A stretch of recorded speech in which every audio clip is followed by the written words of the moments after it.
Welcome, Rolex GMT Master, Pepsi! And in this corner, all the way from 1979 and back with a vengeance. At 38 millimeters, a retro look with a modern hook. Please welcome Timex Q Reissue. Let's get ready to rumble! Before we start, make sure to subscribe so you never miss a video. You're watching He Spoke Style, where we give you the information and inspiration you need to dress well, have more confidence, and unlock your potential. One of the things I said in my recent video featuring the Casio A158W that seemed to really resonate with a lot of you is that it's not how expensive a watch is that's important, it's how that watch makes you feel.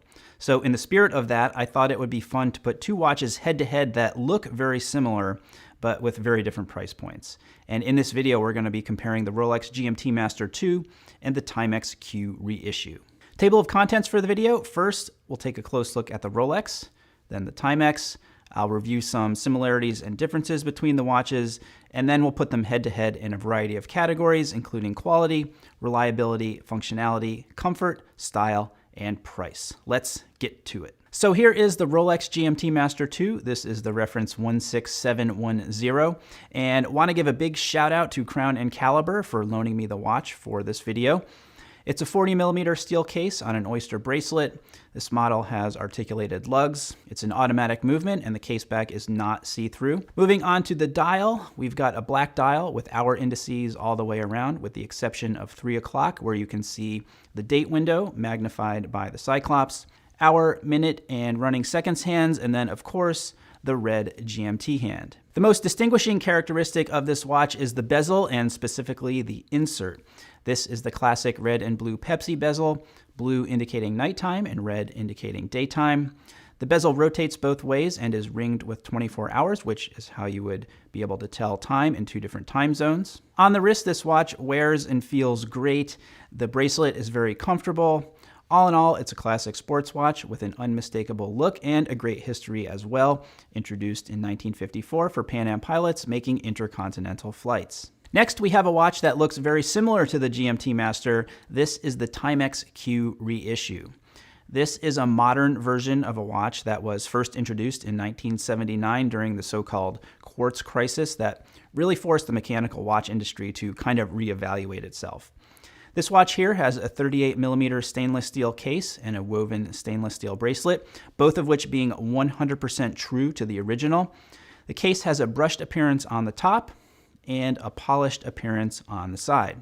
It is powered by a quartz movement, and you can see on the case back where the battery is housed. The dial is blue, and the Q above the Timex signature does stand for quartz. Hour indices all the way around except at 3 o'clock, where we've got apertures showing both the day and the date. There's an hour hand, a minute hand, and a red seconds hand. The bezel rotates both ways and is ringed with 12-hour time. Now we do have the blue and red on the bezel, but with the absence of a GMT hand, I'm not sure how useful that is. At 38 millimeters, this watch sits really well on the wrist. I feel like 38 millimeters is really such a sweet spot in terms of size. It's very comfortable, though the bracelet does seem to catch and pull on my arm hair a bit. It feels pretty substantial, which was a little unexpected to me, but definitely a pleasant surprise. Now that we've had an overview of both watches, let's take a look at some of the similarities and differences between the two of them. Starting off with the similarities. Both have a stainless steel case and bracelet. Of course, both have hour, minute, and seconds hands. Both have luminescent hour indices, and both have a rotating bezel with the distinctive blue and red coloring. Differences. Case size. The Rolex is 40 millimeters and the Timex 38 millimeters. Movement is different as well, Rolex being mechanical and automatic, the Timex quartz. The Rolex has just a date window, while the Timex has both the day and the date. There's a GMT hand on the Rolex, not on the Timex. The bezel on the Rolex displays 24 hours, Timex 12 hours. And then the bracelet style, the Rolex having the oyster bracelet and the Timex having a woven bracelet. However, there is a modification you can do with the Timex bracelet that a few of you picked up on in the Casio video I did, and that is if you take the bracelet from the Casio A158W and put it on the Timex, it actually gives it a much closer resemblance to the Rolex. Now we're going to see how these watches stack up head to head, and our first category is quality. You know, it's kind of hard to objectively compare quality when you're dealing with watches at such disparate price points. Obviously, if you're paying a premium, you expect a certain level of quality, but that doesn't mean that a lower price point watch can't be quality as well. The Timex is certainly quality for what it is. However, the bracelet, in my opinion, takes away from that quality. So in the quality category, point goes to Rolex. Next category is reliability. Although Rolex makes some excellent movements that are superlative chronometer certified, there really is no comparison with a quartz movement when it comes to accuracy and reliability, so point to Timex. Our next category is functionality. Both watches have their own set of jobs that they perform. The Timex has both the day and the date displayed, the Rolex just the date. However, the Rolex does have the GMT hand, which I feel is more unique and useful, so I'm going to go point to Rolex in the functionality category. Now we're going to talk about comfort. Both watches feel great on the wrist. However, again, the bracelet on the Timex does tend to pull on my hair, so Rolex comes out on top here in terms of comfort. Point to Rolex. Next category is style.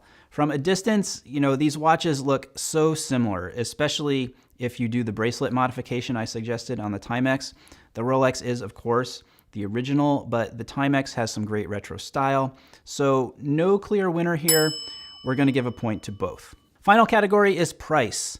The Rolex GMT Master 2 that I have here, the reference 16710, you can currently find at $12,000 to $15,000. The Timex retails for $179.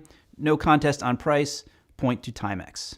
Now you can see in my rating that Rolex did come out slightly on top, but that in no way diminishes the incredible value that the Timex Q reissue offers. So if a Rolex GMT Master 2 really isn't in your price range, but you like the look, I think the Timex is a great alternative. However, I would highly recommend the Casio A158W bracelet modification, both from a comfort standpoint as well as a style standpoint.